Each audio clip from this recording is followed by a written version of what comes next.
Dear student, you are most welcome to our educational channel mechanical Pandit और मैं आपके प्यारे पांडे सर। आज हम लोग बात करेंगे all about the concept of advanced manufacturing technology. यदि हम बात करें एडवांस्ड मैन्युफैक्चरिंग टेक्नोलॉजी का, तो जस्ट इसके पहले एक वीडियो हमने रिलीज किया है जो पार्ट 1 के नाम से है। और पार्ट 1 में हमने एडवांस्ड मैन्युफैक्चरिंग टेक्नोलॉजी का basic concept, functional technological group और ऐसे कौन कौन से फैक्टर्स हैं जिसके चलते एडवांस्ड मैन्युफैक्चरिंग टेक्नोलॉजी इन्फ्लुएंस्ड होती है, और different types of advance manufacturing technology की बात हमने किया था। आज इस वीडियो में जो हम बात करने वाले हैं, पार्ट 2 है इस वीडियो का। एडवांस मैन्युफैक्चरिंग टेक्नोलॉजी जो वीडियो है हमारा, उसका ये सेकेंड पार्ट है। और इसमें हम लोग जो डिस्कस करेंगे कि इन्वेस्टमेंट कौन कौन से लगते हैं, टेक्नोलॉजिकल डिसीजन क्या है, ई मैन्युफैक्चरिंग क्या है, ठीक है ना। और जैसा कि आपने ई कॉमर्स और ई मार्केट और भी कई सारी चीज़ें देखते हैं, उसी तरह से ई मैन्युफैक्चरिंग डिस्कस करेंगे। थोड़ा सा इसकी हिस्ट्री पे बात करेंगे, plant equipment, FMS, automation system, adoption, advantage and disadvantages पे ले जा करके कंक्लूड करके आपको हम इसकी पूरी जानकारी देंगे। तो आइए हमारे साथ बने रहिए पूरे वीडियो के अंत तक। दोस्तों, सबसे पहले टाइप ऑफ द इन्वेस्टमेंट की यदि हम बात करें, किस तरह का जो है इन्वेस्टमेंट पैसा रुपया खर्च होता है और कहाँ कहाँ पे खर्च होता है। जो मेजर खर्चे हैं, छोटे मोटे खर्च हम इसमें डिस्कस नहीं करते हैं, क्योंकि हमारा पार्ट है एडवांस। दैट मीन्स कि हम ये मान कर चलते हैं कि ट्रेडिशनल इंडस्ट्री यदि कहीं पे है, उसको हम कन्वर्ट कर रहे हैं कहाँ पे, एडवांस्ड मैन्युफैक्चरिंग टेक्नोलॉजी के उसमें। तो क्या खर्च होगा, तो सबसे पहले एएमटी रिलेटेड हार्डवेयर लेना होगा, ठीक है ना। हर मशीन में जो है हार्डवेयर लगेगा। अब कौन कौन से हार्डवेयर, एक टेंटेटिव जो है देखिए, local area network, that means कि हर मशीन को इंटीग्रेट करना जो है काम है with the help of local area network, and that will be networked with the main computer. और जो है जितने भी आपके पीसी कंप्यूटर हैं, वह कम्युनिकेशन टेक्नोलॉजी के हेल्प से एक दूसरे से जुड़े हुए रहते हैं with the help of internet और ग्राफिक्स हार्डवेयर। एंड इसके साथ सॉफ्टवेयर भी आएगा जो हम बात करेंगे। इसमें जो है ऑनलाइन इंस्ट्रूमेंटेशन चाहिए होता है, और ग्राफिक्स, दैट मीन्स कि जो हम डिजाइन करते हैं, इट रिक्वायर्स हाई रैम, जो रैंडम एक्सेस मेमोरी होता है, हाई रैम कंप्यूटर की ज़रूरत पड़ती है। 8 GB, 12 GB, 24 GB, 32 GB RAM होता है। हम मतलब हार्ड डिस्क की बात नहीं कर रहे, हार्ड डिस्क तो और ज़्यादा होती है। तो ये शॉप फ्लोर की डाटा कैप्चर करने के लिए और मशीन्स के मॉड्यूल डेवलप करने के लिए, उसको एनालिसिस करने के लिए हार्ड हाई जो है रिजोल्यूशन वाली जो है हमारी ग्राफिक हार्डवेयर चाहिए होता है। उसके बाद वाइड एरिया नेटवर्क, सिर्फ आपको एक स्टेशन पे नहीं, कई सारे स्टेशन पे साइमल्टेनियसली काम करना होता है। तो लोकल यदि काम करना है, 2 4 5 मशीनें हैं, एक स्टेशन है, सब स्टेशन है, तो वहाँ पे तो लैन काम कर जाता है। लेकिन बड़े लेवल पे आपको वाइड एरिया नेटवर्क की जरूरत पड़ती है। उसी तरह से रिलेटेड यदि सॉफ्टवेयर की बात करें, तो आपके पास कैड कैन सिम सॉफ्टवेयर होना चाहिए। डाटा बेस डीबीएमएस जिसको बोलते हैं, डाटा बेस मैनेजमेंट सिस्टम है होना चाहिए। आपके पास ईआरपी होना चाहिए, इंटरप्राइज रिसोर्स प्लानिंग सॉफ्टवेयर होना चाहिए। एमआरपी 2 होना चाहिए, मैन्युफैक्चरिंग रिसोर्स प्लानिंग। और ये 1 और 2 दोनों होना चाहिए। That is the basic concept. उसके बाद यदि हम बात करें क्वालिटी कंट्रोल सॉफ्टवेयर की, तो अगेन आपके पास क्या होना चाहिए, एमआरपी सॉफ्टवेयर होना चाहिए, जो मटेरियल रिक्वायरमेंट प्लानिंग है, मटेरियल रिसोर्स प्लानिंग है। एक्सपर्ट सिस्टम या आर्टिफिशियल जो है सिस्टम होना चाहिए, न्यूरल नेटवर्क होना चाहिए। उसके बाद जो है आपका ऑप्टिमाइज्ड टेक्निक्स होने चाहिए, ठीक है ना। और मैक्सिमाइजेशन एडिशनल जो प्लांट के टेक्निक्स हैं, वो सारी चीज़ें प्रोसेस टेक्निक टेक्निक होनी चाहिए। देन इसकी ऑप्टिमाइज्ड प्रोसेस टेक्नोलॉजी चाहिए आपके पास, कि उस प्रोसेस को कैसे ऑप्टिमाइज करें, जो काम 1 घंटे में हो रहा है उसको 50 मिनट में या 55 मिनट्स में या 1 घंटे में ही जीरो एरर के साथ कैसे उस प्रोडक्ट को हम बना सकते हैं। तो these are the quality control software. Basically it's benefit is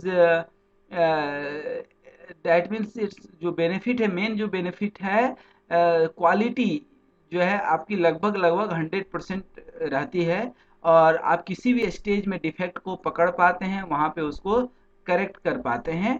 तो फाइनल जो आउटपुट मिलता है that is of very good quality.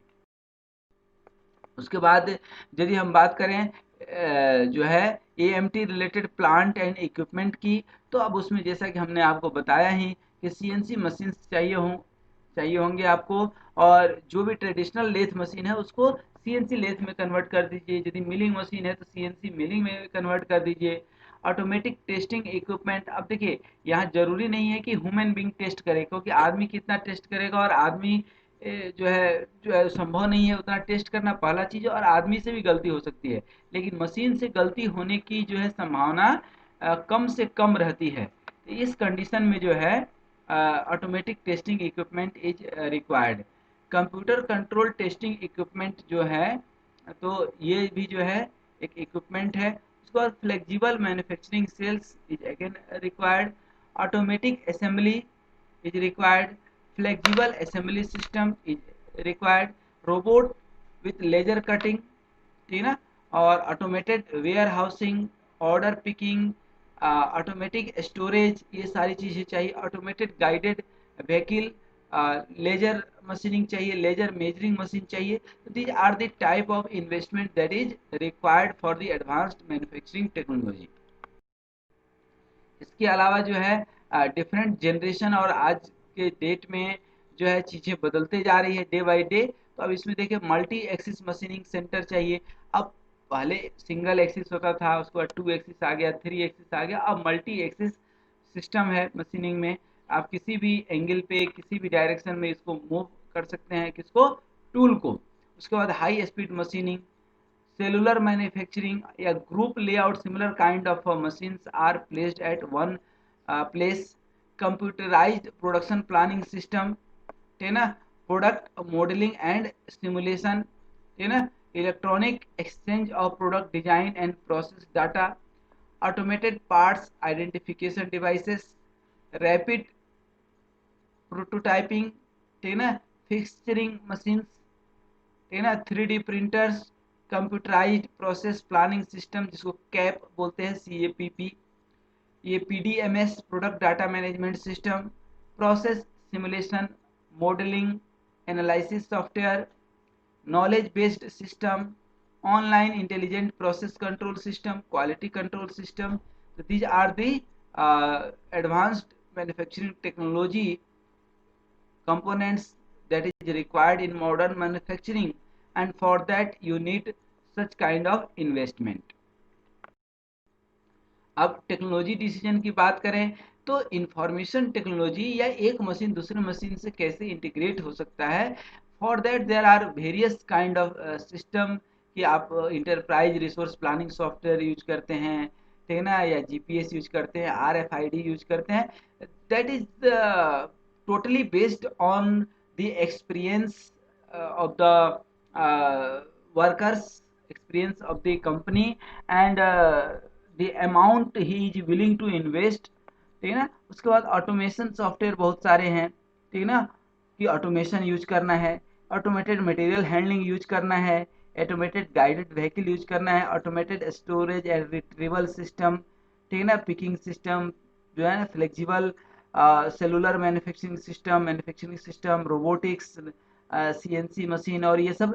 तो कोई ज़रूरी नहीं है कि एडवांस मैन्युफैक्चरिंग टेक्नोलॉजी जहाँ पे है वहाँ पे इन सब चीज़ों को अप्लाई करें, ठीक है ना। हो सकता है कि सारी चीज़ें अप्लाई हो जाए, हो सकता है कि इसमें से कुछ पर्टिकुलर एक दो चीज़ आप अप्लाई करें, तो धीरे धीरे हो सकता है कि डेवलप हो। कई बार क्या होता है कि पर्टिकुलर कंपनी के पास जो है इतना इन्वेस्टमेंट, अमाउंट ऑफ इन्वेस्टमेंट नहीं है जिसके चलते वो कर सके, तो वन बाय वन जो है वो इन्वेस्टमेंट कर सकता है। और कोई जरूरी नहीं कि ये ऑटोमेशन वो ला रहा है तो ऑटोमेटेड मटेरियल हैंडलिंग सिस्टम भी आना ही चाहिए। Basically these are the independent system. तो अब किस सिस्टम को आप एडॉप्ट कर रहे हैं that is very important, that is the technology decision. अब यहाँ पे टेक्नोलॉजी डिसीजन और इकोनॉमिक डिसीजन जैसा कि हमने बताया कि कई बार इकोनॉमिकली चीज़ें फिजिबल नहीं होती हैं, कि उतना पैसा नहीं हमारे पास इन्वेस्टमेंट करने को, लेकिन टेक्नोलॉजिकली क्या उसको हम कहीं एडजस्ट कर सकते हैं, that is also one important part, कि टेक्नोलॉजी जो हम मशीन ला रहे हैं क्या उसको हम डिफेंड कर पाएंगे, क्या हम जो है उसका प्रॉपर यूटिलाइजेशन कर पाएंगे, कंपनी को फायदा पहुंचा पाएंगे। और देखिए अनडाउटली फायदा तो है, ठीक है ना, बट आप कैसे उसको जो है वन बाय वन स्टेप में जो है आगे ले जा सकते हैं, that depends on the experience of the particular person and company.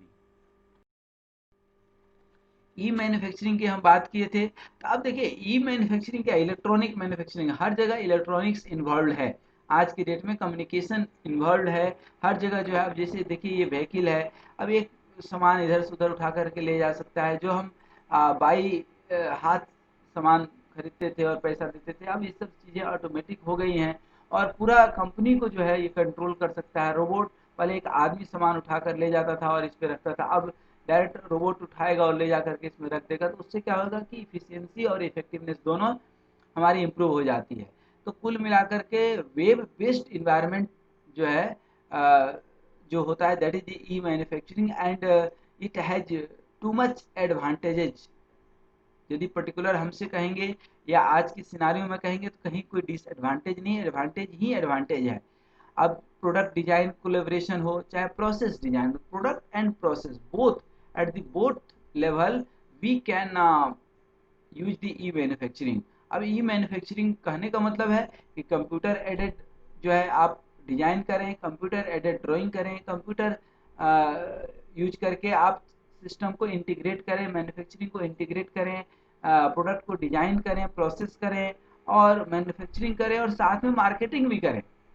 आप देखिए कभी फेसबुक यूज करते होंगे तो बहुत सारे प्रोडक्ट के एडवर्टाइजमेंट आते हैं, दैट इज ई मार्केटिंग, वो भी जरूरी है, डिजिटल मार्केटिंग, ठीक है ना। तो that is the concept of E manufacturing. यदि हिस्ट्री ऑफ द एएमटी की बात करें तो ऑलमोस्ट 30 इयर्स बैक जो है इंडस्ट्रियल रिवॉल्यूशन के समय से ही जो है ये बातें सोची जाने लगी थी कि आने वाले समय में डिमांड बढ़ेगा, पॉपुलेशन बढ़ेगा, डिमांड बढ़ेगा, हर व्यक्ति के पास पैसा होगा। और गरीबी की क्या बात करें, गरीबी की बात करते तो फिर हर हाथ में तो स्मार्टफोन नहीं रहता। तो जब हर आदमी के हाथ में स्मार्टफोन है, हर व्यक्ति स्मार्ट हो रहा है, तो हमारी मशीनें स्मार्ट क्यों नहीं होंगी, हमारी इंडस्ट्री कंपनी क्यों नहीं स्मार्ट होंगी, उनको भी स्मार्ट बनाना बहुत ज़रूरी है।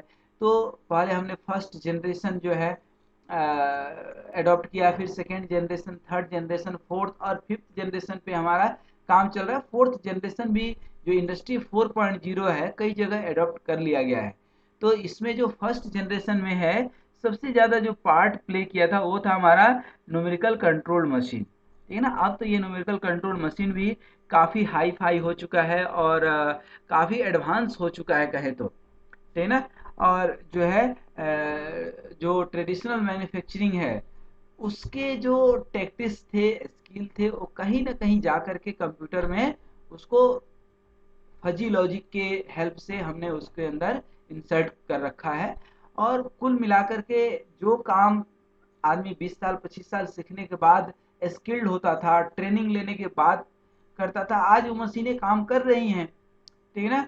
उसी तरह से डिमांड और सप्लाई का और जो अवेलेबल रिसोर्सेस है, ठीक है ना, जो रिक्वायरमेंट है, इन चीज़ों को कोप अप करने के लिए ह्यूमन स्किल सफिशिएंट नहीं है।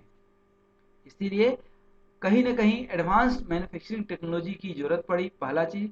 दूसरा एक आप कॉन्सेप्ट जानते होंगे JIT, जस्ट ठीक है ना इन टाइम, दैट मीन्स कि कस्टमर हमारा प्रोडक्ट डिमांड किया और तब जो है वो प्रोडक्ट बनना शुरू होता है। ऐसा नहीं होता कि पहले हम प्रोडक्ट बना लिए और तब मार्केट में बेच रहे हैं, नहीं, जैसे डिमांड आएगा वैसे बनना शुरू होगा और विद इन 1 और 2 days we can deliver the product with the help of only advance manufacturing technology.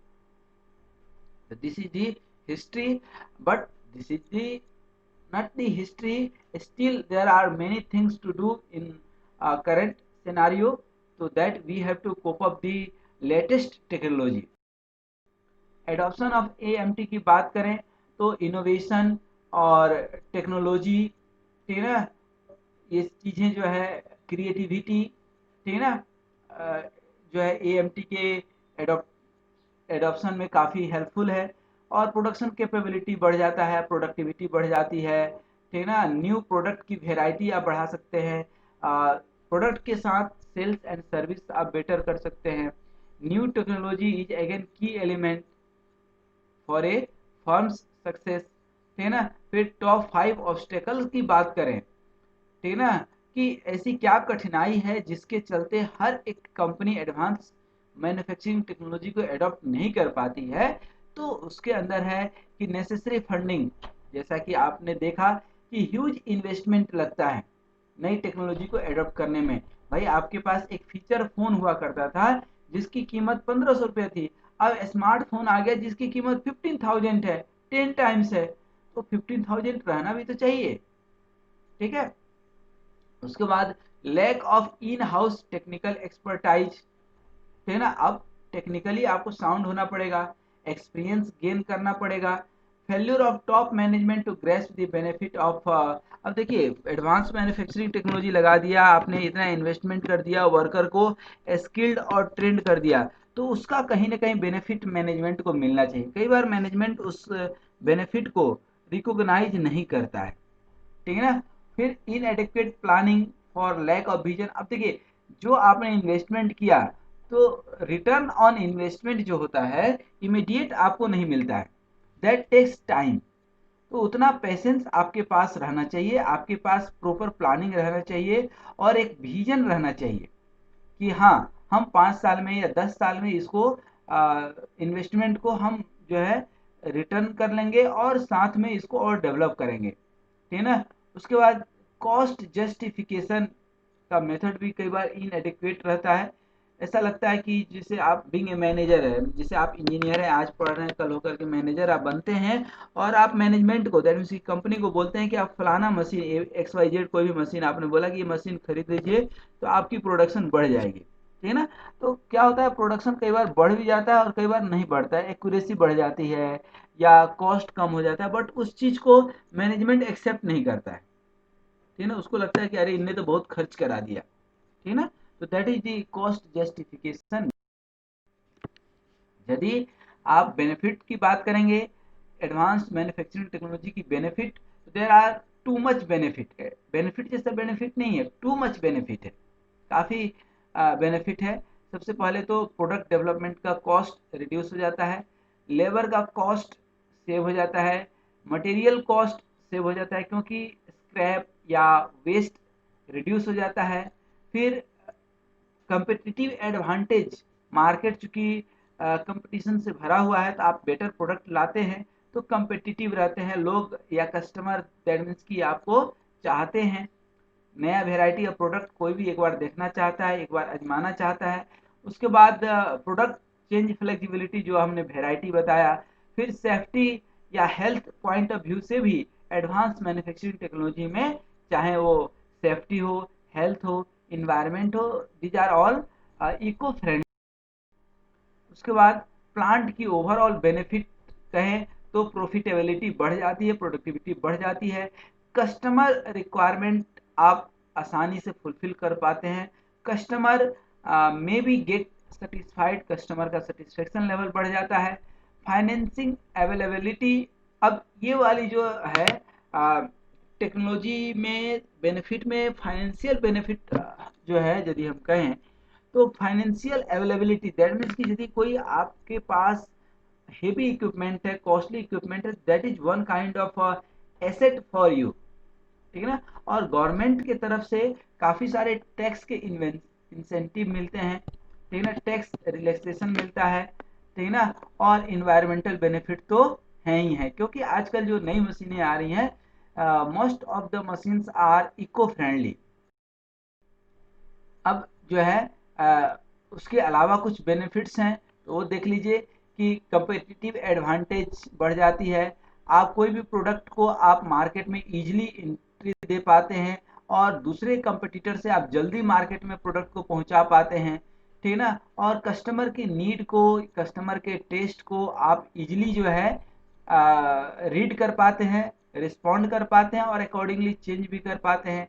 Quality inspection और ये कंट्रोल सिस्टम आपका बेहतर हो जाता है, तो आपकी जो प्रोडक्ट की क्वालिटी है वो इम्प्रूव हो जाती है, रिलायबल रिलायबिलिटी बढ़ जाती है, प्रोडक्ट की ड्यूरेबिलिटी बढ़ जाती है, और जो है उसके फेल्यूर होने के चांसेस कम हो जाते हैं। तो उसका एक बेनिफिट आपको मिलता है, क्योंकि आप देखते होंगे कि जो हमारे यहाँ बाइक है, अब कोई आपको बाइक दे, ठीक ना, तो आप देखेंगे कि अभी भी बजाज की जो बाइक है, ठीक है ना, महिंद्रा की जो गाड़ियां हैं, वो काफ़ी स्ट्रांग होती है इन कंपैरिजन के दूसरे कंपनी के गाड़ियों में।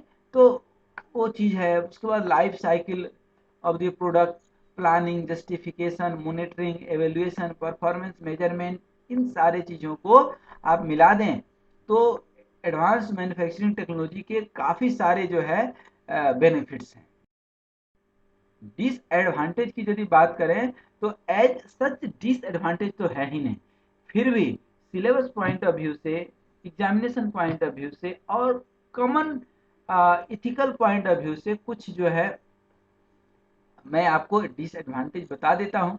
जब आप एडवांस मैन्युफैक्चरिंग टेक्नोलॉजी की बात करते हैं तो इसकी प्रोजेक्ट प्लानिंग करनी पड़ती है, ठीक है ना, सिमुलेशन मॉडलिंग करनी पड़ती है, तो करना तो पड़ेगा ना भाई। जब आप मॉडर्न हो रहे हैं तो ये सब चीज़ें तो करना पड़ेगा।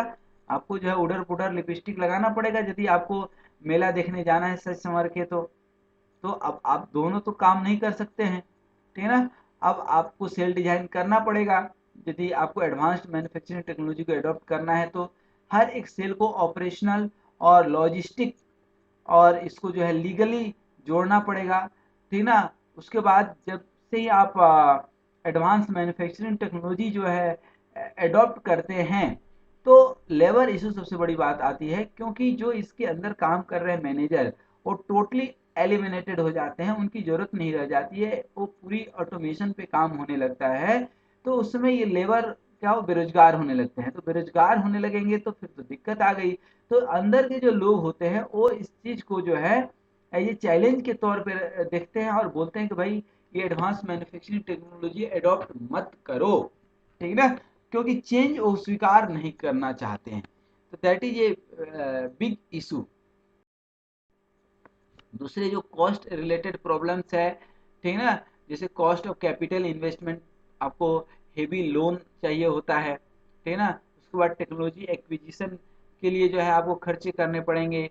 उसके रिलेटेड इक्विपमेंट्स आपको, भाई आप मोबाइल खरीदते हैं तो मोबाइल के साथ साथ जो है आप मोबाइल कवर भी चाहिए, टफन ग्लास भी चाहिए, चार्जर भी चाहिए, क्या बोलते हैं, हेडफोन भी चाहिए, और भी कई सारे डिवाइसेस आप खरीदते हैं। तो मशीन लगाना नहीं है, मशीन के रिलेटेड जो खर्च हैं, चाहे मशीन के अंदर आप कंप्यूटर खरीदते हैं तो कंप्यूटर के अंदर क्या सॉफ्टवेयर भी तो चाहिए, बिना सॉफ्टवेयर का कैसे आप चलाएंगे, ठीक है ना। फिर मशीन की मेंटेनेंस भी जो है, ट्रेडिशनल मशीन की मेंटेनेंस जो बहुत एक रीजनेबल कॉस्ट में हो जाता है, ये रीजनेबल कॉस्ट में नहीं हो पाता है। इट रिक्वायर्स कॉस्ट, एक बार विजिट के लिए यदि मैकेनिक आएगा तो आपसे 5 से 10 हज़ार रुपये लेगा, ठीक है ना। तो दैट इज दी मेंटेनेंस। दूसरे जो है लेबर रिलेटेड, जो हमने आपको बताया कि जो भी लेबर है, जो वर्कर है, इंजीनियर है, उन सबको इस टेक्नोलॉजी और इनोवेशन के बारे में बताना पड़ेगा। दूसरा, उनको स्किल जो है सिखाना पड़ेगा, ट्रेनिंग देनी पड़ेगी। तो ये सारी चीज़ें जो है आपको देखना पड़ेगा कि जो पर्टिकुलर आप मशीन खरीद रहे हैं उसके स्किल्ड पर्सन हैं या नहीं, या उनको स्किल्ड करना है, ट्रेनिंग दिलवानी है तो कहाँ दिलवा सकते हैं, ये सारी चीज़ें आपको डिस्कस करनी पड़ेंगी। फिर ऑर्गेनाइजेशनल प्रॉब्लम की बात करें तो इंटरनली हर आदमी परिवर्तन को जो है स्वीकार करता नहीं है जल्दी, तो परिवर्तन का हर जगह विरोध होता है, ठीक है ना। तो दैट इज द थिंग्स, ठीक है ना। फिर उसी तरह से जैसे कि एटीट्यूड प्रॉब्लम बहुत होता है, लोग सीखना ही नहीं चाहते हैं नई चीज़ें, ठीक है ना। फिर आप जब नई मशीनें खरीदेंगे तो उसका टैक्स लायबिलिटी बिल्कुल अलग होगा, गवर्नमेंट से कुछ परमिशन आपको लेने पड़ेंगे, लोकल कुछ परमिशन लेने पड़ेंगे, गवर्नमेंट के रूल रेगुलेशन और स्टैंडर्ड को फॉलो करना पड़ता है। तो दीज आर दी डिसएडवांटेजेस,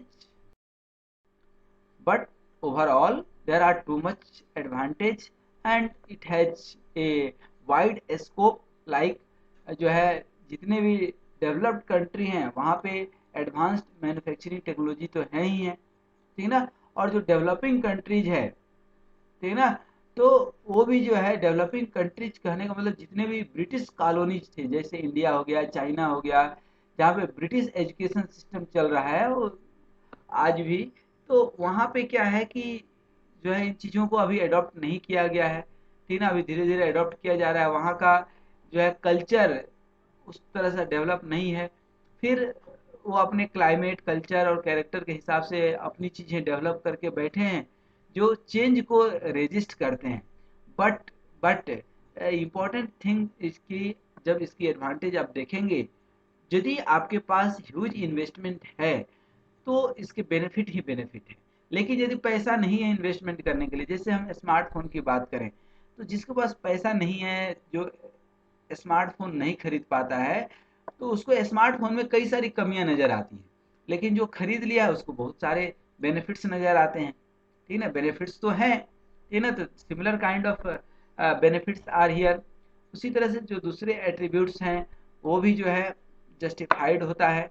और कुछ कॉमन डिफिकल्टी है, इकोनॉमिकल और टेक्निकल जो इश्यूज हैं वो तो हैं ही, बट उसको एक चैलेंज के तौर पे लेते हैं, तो कहीं ना कहीं एक स्कोप बन करके निकलता है, एक अपॉर्चुनिटी बन करके निकलता है, ठीक है ना। कुल मिलाकर के कंपनी को अपनी स्वोट एनालिसिस करनी चाहिए, strength, weakness, opportunity and threats. क्योंकि आप जो है, आप दैट मीन्स कि कोई भी कंपनी यदि एडवांस मैन्युफैक्चरिंग सिस्टम को, टेक्नोलॉजी को अडॉप्ट नहीं करती है, तो आने वाले समय में हो सकता है कि वह आउटडेटेड हो जाए, ठीक है। तो ये जो है हर एक कंपनी को अपनी एक स्ट्रेटेजी बनानी चाहिए कि धीरे धीरे हम अपने मशीनों को एडवांस्ड करते जाएं, हम अपने प्रोसेस को, स्ट्रेटेजी को, अपने पूरी कंपनी को धीरे धीरे एडवांस्ड मैन्युफैक्चरिंग टेक्नोलॉजी के साथ जोड़ते जाएं। कुल मिलाकर के हम लोगों ने देखा कि एडवांटेज ज़्यादा है यदि आपके पास पैसा है तो, नहीं है तो फिर डिसएडवांटेज है। आप उसकी लैकुना निकाल दीजिए, शिकायत करते रहिए। जैसे गरीब लोग अमीरों की शिकायत करते हैं कि अरे ये तो लूटते हैं, अरे ये तो 4 नंबर के पैसे कमाते हैं, तब तो इनके पास कार है और ये है वो है। ऐसा नहीं, वो बंदा मेहनत करता है, इस चीज़ को हम एक्सेप्ट करें, ठीक है। अब चाहे जिस फील्ड में जैसे भी मेहनत करता है, फिर प्रोडक्शन के स्पेसिफिकेशन को आप जो है क्विकली और एक्यूरेटली आप मेंटेन कर पाते हैं, ठीक है ना। फिर जो है इकोनॉमिकली जो है कॉस्ट और वॉल्यूम का रेशियो निकाल पाते हैं। और A M T, advanced manufacturing technology has the potential, ठीक है ना, to grow the firms, to grow the company, और इनोवेटिवनेस और डिफरेंट स्ट्रेटेजी, ठीक है ना, है ही, वो अडॉप्ट करना ही पड़ेगा। दैट मीन्स कि कुल मिलाकर के एट लास्ट बट नॉट लेस्ट, मैं यदि कहूँ तो ये मैं कहना चाहूँगा कि लास्ट में आपको एडवांस मैन्युफैक्चरिंग टेक्नोलॉजी पे आना ही पड़ेगा मार्केट के साथ चलने के लिए, अन्यथा आप आउटडेटेड हो जाएंगे। तो बी जो है हमारे सनातन संस्कृति में हम लोग बोलते हैं ना, 5 एलिमेंट्स, गाय, गंगा, गौरी, गीता और गति। गति जो पांचवा एलिमेंट है, गति मतलब प्रोग्रेस। तो बी प्रोग्रेसिव, प्रोग्रेस करने के लिए आपको ए एम टी एक्सेप्ट करना पड़ेगा। For watching this video, but जब भी आप देखते हैं, जैसा कि हमने बताया कि इस वीडियो का 2 पार्ट में है। एक पार्ट जो है इसके पहले था और एक पार्ट ये है। इन दोनों पार्ट को आप देखे होंगे, और मैन्युफैक्चरिंग रिलेटेड जितने भी वीडियो हैं उनको देखने के लिए आप कहीं नहीं, बस इसके प्लेलिस्ट में जाइए, जहाँ पे आपको काफ़ी सारे वीडियो देखने मिल जाएंगे। उन वीडियो को देखिए, सीखिए और सिखाइए, क्योंकि आप जब एक जिम्मेदार और अच्छे इंजीनियर्स बनते हैं, और मैं इसीलिए लैंग्वेज भी mix kind of language use करता हूँ, हिंदी, इंग्लिश, ठीक है ना, ताकि आपको समझ में आ सके। समझना जरूरी है, लैंग्वेज इज नॉट इम्पॉर्टेंट, ठीक है ना। लैंग्वेज दुनिया का सबसे बेहतर और बढ़िया लैंग्वेज जो है वो आपका मदर टंग है। उससे अब बेहतर कोई लैंग्वेज है नहीं, कोई बेहतर भाषा है नहीं, ठीक है ना। अन्यथा जो है आप इंग्लिश सीख जाएंगे और टेक्निकल चीज़ें भूल जाएंगे। तो मेरा कहने का मतलब है कि ये एडवांस मैन्युफैक्चरिंग टेक्नोलॉजी हो या कोई भी सब्जेक्ट पढ़ना हो, उसके लिए आप प्लेलिस्ट में जाइए और वहाँ पर जो है आप देखिए। और मोर ओवर ये वीडियो यदि आपको अच्छा लगा होगा, और नहीं अच्छा लगने का कोई मतलब ही नहीं है, मतलब कि ऐसा क्या कारण हो सकता है कि नहीं अच्छा लगे। यदि आपको अच्छा नहीं लगा है तो आप लिख करके भेजना कि सर इस कारण से हमें अच्छा नहीं लगा, ठीक है ना, आप मुझे बताना, ठीक है ना, अपार्ट फ्रॉम द लैंग्वेज, ठीक है ना। तो आप हमारे टोन को, आप हमारे लैंग्वेज को मत पकड़िए, आप हमारे टेक्निकल स्किल को पकड़िए, टेक्नोलॉजी को पकड़िए और अपने आप को प्रोग्रेस दीजिए, प्रोग्रेस कीजिए। और इन्हीं शुभकामनाओं के साथ आपको तहे दिल से धन्यवाद। स्वस्थ रहिए, मस्त रहिए और मुस्कुराते रहिए।